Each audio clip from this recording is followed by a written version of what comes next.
Welcome to Inside Taiwan. I'm Batagao Delimalao. President Ma Ying-jeou's second term will begin on May 20, and speculation is rife on possible foreign affairs, national defense, and national security personnel appointments. According to sources, Ma intends to keep National Security Bureau Secretary General Hu Weizhen, National Defense Minister Gao Huazhu, Foreign Affairs Minister Timothy Yang, and Republic of China representative to the United States Jason Yuan at their respective posts. According to reports, changes to senior national security and foreign affairs personnel will be made before President Ma Ying-jeou's second term begins on May 20th. However, National Security Bureau Secretary General Hu Weizhen, National Defense Minister Gao Huazhu, Foreign Affairs Minister Timothy Yang, and Republic of China representative to the United States Jason Yuan are all expected to stay at their current posts. The ROC's former representative to Japan, John Fong, is expected to continue serving as a diplomat. National Defense Deputy Minister Zhao Shizhang, who has substantial experience and excellent ties with the United States, may be making a move to the NSB. Sources say that no major changes are expected and that Ma's top priority in personnel changes is stability. On May 3rd, the Morocco Post-Disaster Reconstruction Council held an international conference where experts discussed and exchanged opinions on Taiwan's post-Morocco reconstruction experience. Ma lauded all of the achievements they have been made and said that he believes the collaboration between the government, the public, and enterprises allow the reconstruction process to be sped up. Ma also said that a lot of work remains to be done, and the Reconstruction Council plans to discuss with the Executive Yuan in mid-May about whether the reconstruction timetable needs to be extended. It has been almost 3 years since Typhoon Morakot cut a swath of destruction across southern Taiwan. On May 3rd, the Morakot Post-Disaster Reconstruction Council held an international conference so that local and foreign experts could share their experiences and exchange ideas. During the opening ceremony, President Ma Ying-jeou said the collaboration between the government, aid organizations, and enterprises allowed the reconstruction process to be sped up. The government hopes that this exchange of opinions will help to improve future disaster prevention and reconstruction projects all over the world. The president pointed out that in the 3 years since Typhoon Morakot, some 3,000 permanent homes have been built in 35 areas, providing housing to over 10,000 residents. He added that he hopes these areas can become the new villages of these residents. As to the future of reconstruction, the Morakot Post-Disaster Reconstruction Special Act expires on August 28th of this year, although there is a large amount of work that still remains incomplete. Thus, the Reconstruction Council has said it will send a report on the needs and work schedules of the affected areas to the Executive Yuan on May 16th for discussions to see whether the timetable for reconstruction can be extended. After the successful merging of 5 counties and cities to become 5 metropolises in Taiwan, the Taoyuan County plans to petition the Ministry of Interior next month to become the 6th metropolis in Taiwan. The Taoyuan County Magistrate Wu Zhiyang said that during an interview that the county council are fully behind the initiative and a final decision is expected by the end of this year. Holding the Taoyuan County restructuring proposal just approved by the County Assembly, the Magistrate Wu Zhiyang is full of confidence. Wu plans to send the petition to the Ministry of Interior in June. According to the Local Government Act, after consent from the Assembly, the Taoyuan County government needs to petition the Ministry of Interior, which will in turn send the proposal to the Executive Yuan for approval. The Executive Yuan must decide within 6 months or by the end of the year whether Taoyuan County may be upgraded to become the 6th metropolis in Taiwan. Wu Zhiyang emphasizes that the population in Taoyuan is over 2.1 million and the county's annual tax contribution ranks 2nd or 3rd compared to other counties and cities. In addition, as the location for Taiwan's #1 international airport, the county will soon become even more accessible when the airport MRT and Wuyang Highway are complete. Taoyuan is applying for an upgrade date of December 25, 2014, which is the day when the current terms for county magistrate and councils expire. The county government expects to use the next 2 years' time to plan for the restructuring and to allow its 13 local townships to plan ahead for the upgrade to become districts, as no borders will be redrawn. In regards to random computer drawings in the event that multiple students have the same open admission scores, the Taipei City Department of Education says that National Taiwan Normal University's Research Center for Psychological and Educational Testing estimates that only 5 to 8% of students will achieve top scores on exams. As the preference list of individuals will also differ, the frequency of computer drawing will likely be low. Many parents are concerned about recent changes to the open admission program, under which random computer drawings will decide which students get into which schools when multiple students have identical open admission scores. However, the Taipei City Department of Education says that studies of basic competence test scores from 2008 and 2009 conducted by National Taiwan Normal University's Research Center for Psychological and Educational Testing showed that just 5 to 8% of students in Keelung and Taipei achieved top scores on exams. As the preference list of individual students also differ, the frequency of computer drawings will likely be low. The DOE will also be running its own simulations before October to keep the computer drawing rate below 5%. Taipei City Councilor Ling Yihua is not optimistic that this goal can be achieved, as a high percentage of students within individual communities will be targeting the same schools. According to statistics provided by the Environmental Protection Administration, the amount of food wasted in Taiwan in 2010 would be able to feed 260,000 low-income households for 20 years. In order to prevent resources from being squandered, legislators are seeking to draft a law to establish food banks so that society can donate food instead of just money, and to ensure that these donations reach their rightful destinations. The double increase in electricity and fuel prices has hit everyone hard, especially low-income families. In an effort to help these families, DPP legislator Lin Jialong is seeking to amend the law to allow the establishment of food banks and has the support of legislators from all parties. Article 11 of the Public Assistance Act would be amended to expand the definition of public assistance to incorporate foodstuff and other daily necessities. According to statistics provided by the Environmental Protection Administration, the population of Taiwan wasted 2.75 million metric tons of food in 2010. This amount would be enough to feed the nation's 260,000 low-income households for at least 20 years. At present, the Taichung city government is experimenting with a food bank and is having difficulties in gathering supplies. 21 countries around the world have established food banks. In the United States, 46 million residents, or 15% of the population, and 17 million households rely on these food banks for food. Welfare organizations hope Taiwan can become the 22nd country to establish food banks, and thus they are calling on convenience store chains, hypermarkets, and enterprises to stop casually throwing out food, and for consumers to buy an extra item to donate to the food banks when purchasing their daily necessities. Comic publishers recently collaborated with police to sue the distributor of Taiwan's first mobile application for pirated comics.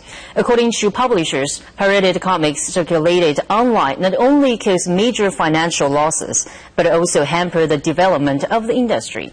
They are calling on the government to take action against the pirated content circulated on online platforms, including Apple and Google.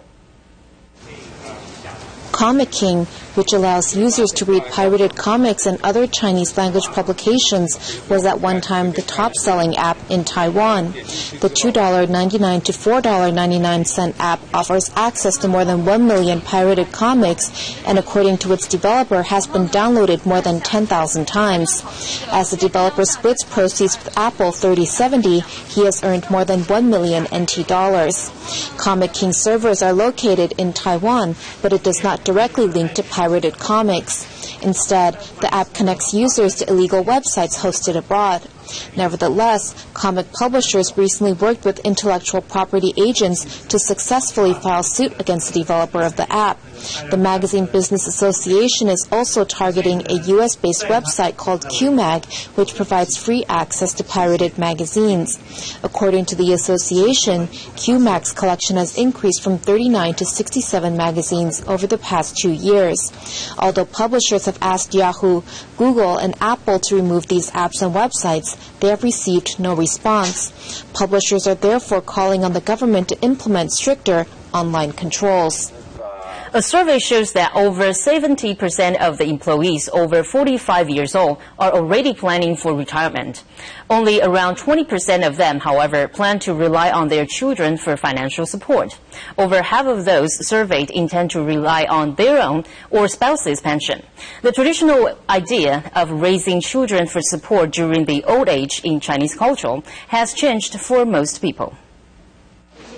For many people, getting married later in life and having few or no children has become the latest trend.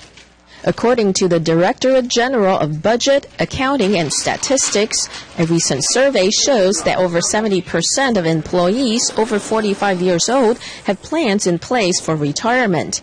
Over 50% of people plan to use their own or spouse's pension and old age benefits provided by the government. Less than 20% plan to rely on their children for financial support, showing that the traditional concept of raising children for old age support has been changing. This is true especially for people whose education level is university or above who wish to become independent after retirement. According to a magazine survey, however, those born around the 1970s are overly optimistic and have not carefully calculated the nest egg required for necessities of the old age. The magazine found that Taiwan will have to face the aging population dilemma earlier than all other countries in the world. With or without marriage and or children, anyone may become alone at an old age. Experts advise everyone to plan ahead for financial independence, stay in good health, and keep active socially to live a happy and dignified long life. Miaoli County, Sanwan Township didn't get its first dental clinic until 8 years ago. Before that, residents had to travel to neighboring township to get treatment. This was changed by a doctor from Taipei, Xin Zhixun, who gave up his high-paying job at a major hospital to open the clinic in Sanwan. Now he also holds a free clinic at Sanwan Junior High School every Wednesday. Many students are fearful of dentists. Xin prepares stationery, toothbrushes, and other small gifts to give to the students in the hopes that they can learn to value oral hygiene. Dentist Xin Zhixun patiently teaches students proper brushing technique. Xin once worked at a major hospital in Taipei City, but 8 years ago was commissioned by the Taiwan Dental Association to open a dental clinic in Miaoli County, Sanwan Township. On Wednesdays, Xin holds free dental clinics in Sanwan, Nanzhuang, and Shitan. Sanwan is a remote town lacking in dental resources, and oral health is not a priority among residents. Xing is therefore planting the seeds of proper oral hygiene and health at schools and purchases small gifts and toothbrushes to distribute to students. The dentist also donated dental facilities to Sanwan Junior High School for the clinic. He has treated 3,912 students since 2004 and says that seeing a child's happy smile is worth more to him than anything money can buy. Breast cancer has become the leading cause of cancer for women in Taiwan. According to statistics from the Taiwan Breast Cancer Alliance, there are 70,000 breast cancer patients in Taiwan, and the rate has increased by 16% in the last 10 years. Doctors say that most breast cancer occurs for women aged 45 to 64 years old, though breast cancer patients have been getting younger. Besides genetics, another major factor which leads to cancer is poor eating habits. Doctors remind women that to seek medical consult as soon as any breast abnormality is discovered. Wearing a white bridal gown, 43-year-old Mrs. Bai and her family of 6 gathered for the family portrait. 15 years ago, Mrs. Bai was diagnosed with phase 3 breast cancer when she was only 28 years old. Although doctors predicted that she would only have 2 years of life left, she bravely endured a right breast mastectomy and chemotherapy. After getting married, she breastfed her children with only one side of breast. According to statistics of the Taiwan Breast Cancer Alliance, there are over 70,000 breast cancer patients currently, an increase of 8,700 last year alone. Over 100 patients are under 30 years old. Doctors say that most women are first diagnosed with breast cancer between the age of 45 and 64, though the patient population is getting younger. The leading causes include genetics and poor dietary habits. The rate for breast cancer occurrence has increased by 16% over the last 10 years, making breast cancer number 1 for women cancer patients. Doctors advise women to seek medical treatment immediately when breast abnormality is discovered, since the 5-year survival rate is over 90% for early treatment.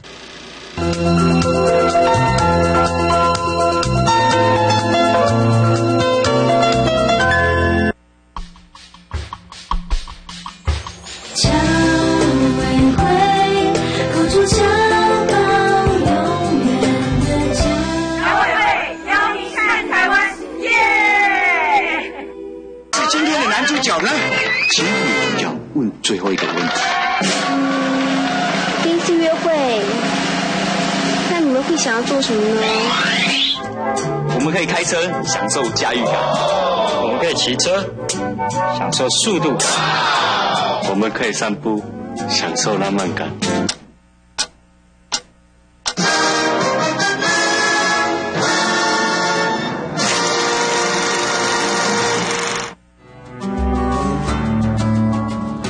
在这里可以满足孩子们的航海梦，可以让大人们回忆小时候的海盗游戏。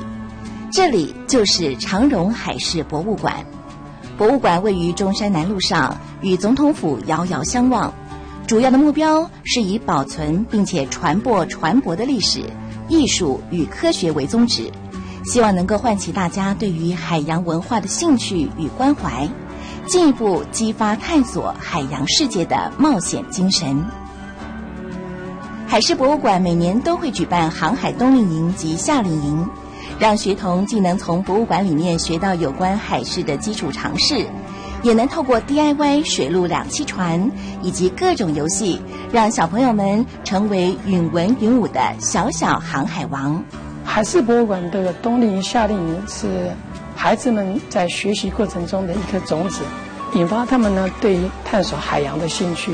海洋文化涵盖的这个人文历史啦、天文地理，还有这些科技呢，就是帮助他们成长茁壮，然后拓展视野。我们由衷的也希望说，都能够达到这个亲海、爱海、治海的最终目标。海事博物馆内收藏了数千件与海有关的文物，珍贵的价值与丰富的典藏，让人眼睛为之一亮。不论是远古时代的小船、华丽的游轮，或是极具历史意义的军舰，都有手工精致、惟妙惟肖的模型供民众观赏。走一趟长荣海事博物馆，您将对我们的海洋文化有更深刻的了解。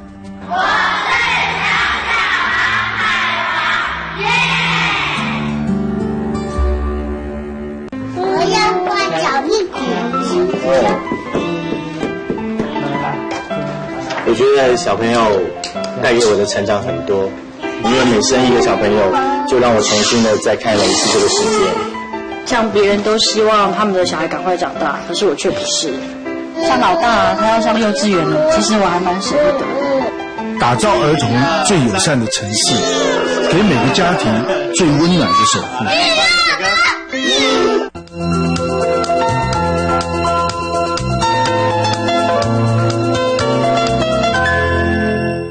Welcome back to Inside Taiwan. The Taiwan-Japan Parliamentary Association from the Miyagi Prefecture in Japan visited the OCAC recently.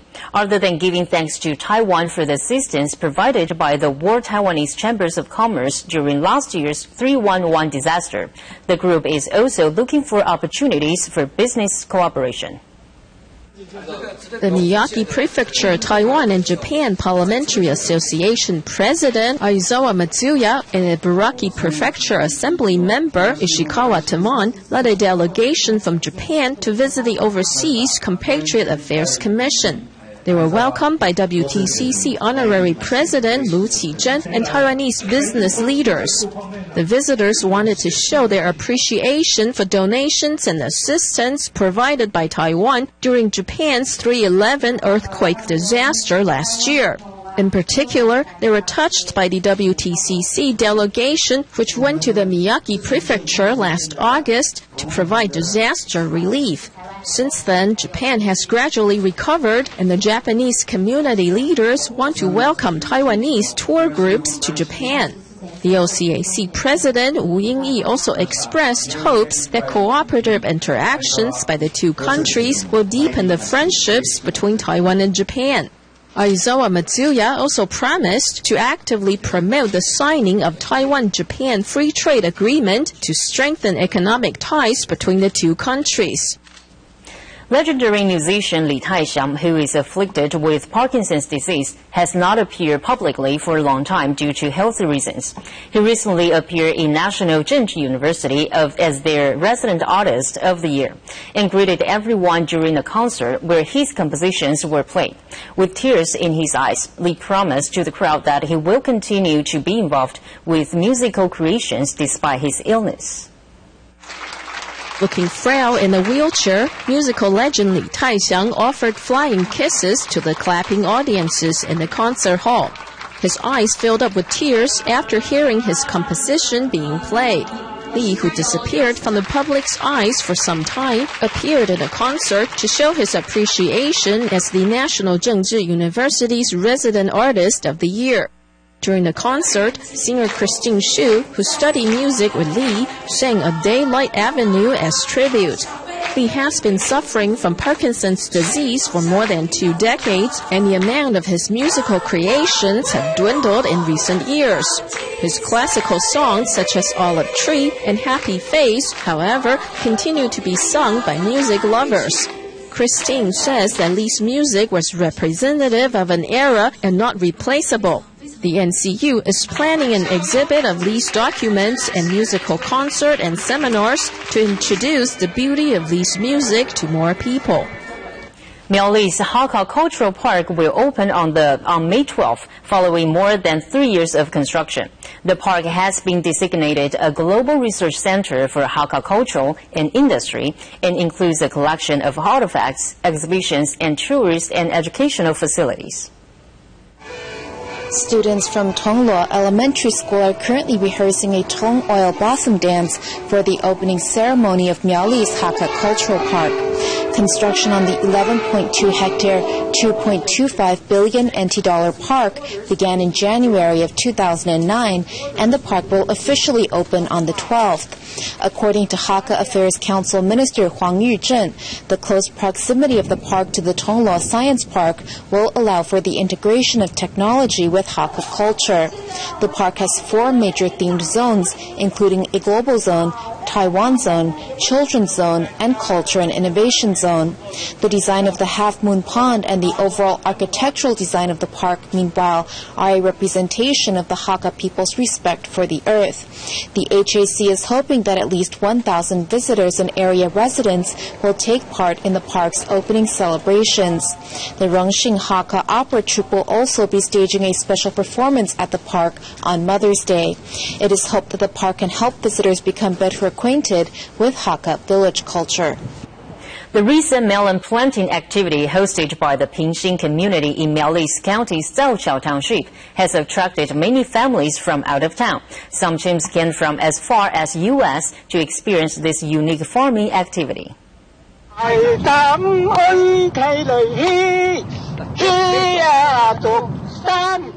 Mr. Yan, who is also the teacher for the sing-alongs, weaved the bamboo baskets by hand as gifts for the Zaoqiao Elementary School students.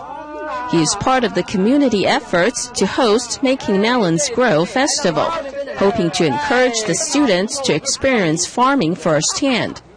The festival attracted at least one Chinese American, Dong Jiayao, who grew up in the U.S. and never experienced farm life before. He is actively participating in the Pumpkin Festival and tries to record all the highlights with his handheld DV camcorder. The Pingxing community has come out in full support. Even this 91-year-old man is setting up a melon shed where the melons will grow. This simple festival has attracted many locals and non-local residents who care about land conservation. The knowledge gained for each participant is even better than its value as promotion for local tourism. At the end of last year, the Paper Windmill Theater troupe concluded its 5-year tour of performances for children in the nation's 319 townships. This month, with the assistance of corporate sponsors, the troupe will once again perform 10 shows all around the island. In this way, it hopes to continue to spread art and culture to every corner of Taiwan. The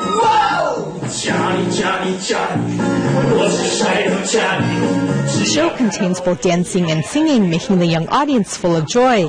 At the end of last year, the Paper Windmill Theater troupe, which is very popular with the younger crowd, concluded its 5-year tour of 319 townships, where it performed for a countless number of children. In order to ensure that there would be no interruptions in its creative process, the children's troupe is continuing to perform all around Taiwan, this time with the assistance of corporate sponsors. The troupe will perform 10 shows, with the first show to take place in Taipei at the end of May. In this way, the troupe can bring its creativity and introduce culture to children in all corners of Taiwan.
江宗庆先生，一位知名的葫芦雕刻工艺家，爱葫芦成痴的他，栽种各式葫芦当作雕刻的素材。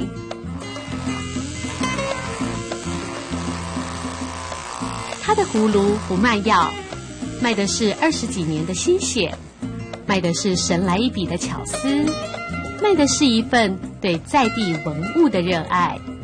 其实葫芦我们在乡下家家户户大概都有种葫芦，那你把它老一点的葫芦留下来就可以做。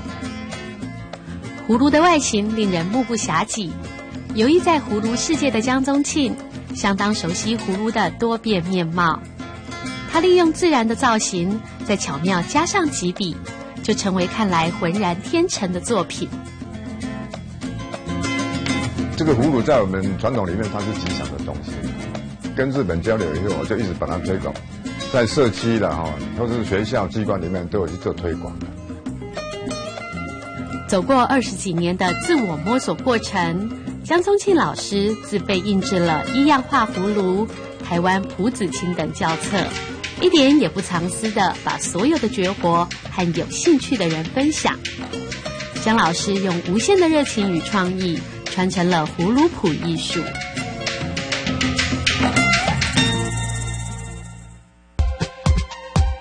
海外侨胞回国庆贺第13任总统、副总统就职茶会定于5月21日举办，欢迎侨胞登记报名，详情请向我驻外馆处或各地华侨文教服务中心洽询。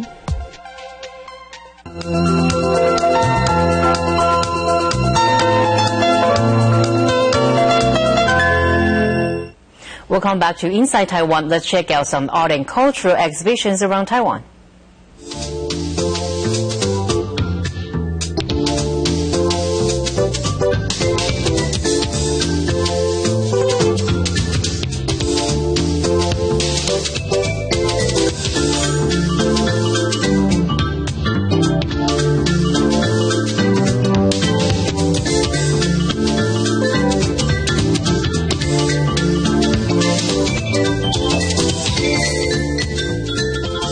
That's today's Inside Taiwan. Thank you for watching. I'm Padagata Limala. We'll see you tomorrow.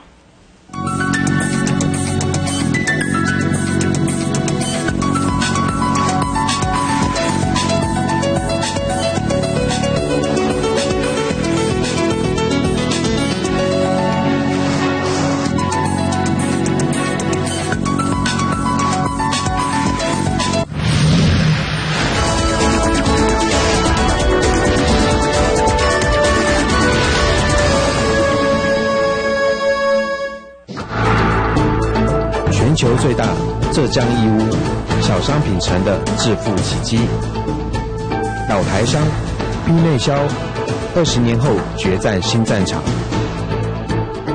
吉元普。